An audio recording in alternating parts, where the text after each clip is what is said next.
Hello everyone and welcome to your Money Q&A question of the day. I'm your host Stacy Johnson and this answer is brought to you by MoneyTalksNews.com, serving up the best in personal finance news and advice since 1991. Our question today comes from Don, and here's what he says. Don says, I have a 2006 Ford F-150 and a 2010 Ford Escape, both paid for. At what time is it financially best to no longer carry collision and comprehensive insurance on these vehicles and simply go to liability? So he's asking, when can you drop comp and collision? You never drop liability. Let's explain what comp and collision is first.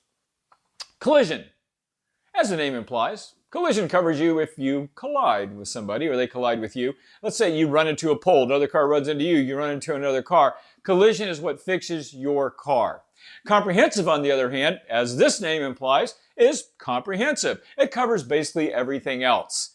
You hit a deer, you run somebody rockets your windshield, your car gets stolen, it gets vandalized, hail damage, stuff like that. So it covers a comprehensive list of things that could damage your car.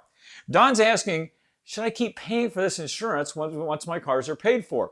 By the way, if your car is not paid for, you have to pay for comp and collision. If you've got a loan on your car, that lender is going to require you to have comp and collision. But once you own your car yourself, now you've got to ask yourself, should I keep paying for it? There's a famous rule of thumb, call it the 10% rule, and it says that if you're paying more than 10% in insurance premiums of the value of your car, then you might consider dropping comp and collision. Now, let's give an example. Let's say your car is worth $5,000 and you've got a $500 deductible. Okay, your car gets totaled, you're going to get back what? $4,500, 5,000 less the 500 deductible. So $4,500. 10% of 4,500 or $4,500 is $450.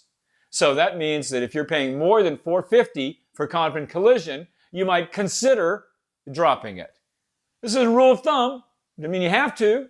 Doesn't necessarily mean you should. I mean, if you can't afford to fix your car, and one of these things happens that comp and collision covers, then maybe you should retain the coverage. But I personally, right now, I don't drive a $5,000 car, but I have in the past, and I did drop my comp and collision because it just cost more than it was worth. So it's something you can think about, something you can look at. I hope that answers your question, Don. And we will close today with our quote of the day. This one comes to us from Richard Armour, author, and it is, it's a little poem. That money talks, I'll not deny. I heard it once. It said goodbye. I like that one because it's got money talks in it. Okay, guys, have a great day. Make it super profitable and meet me right here next time.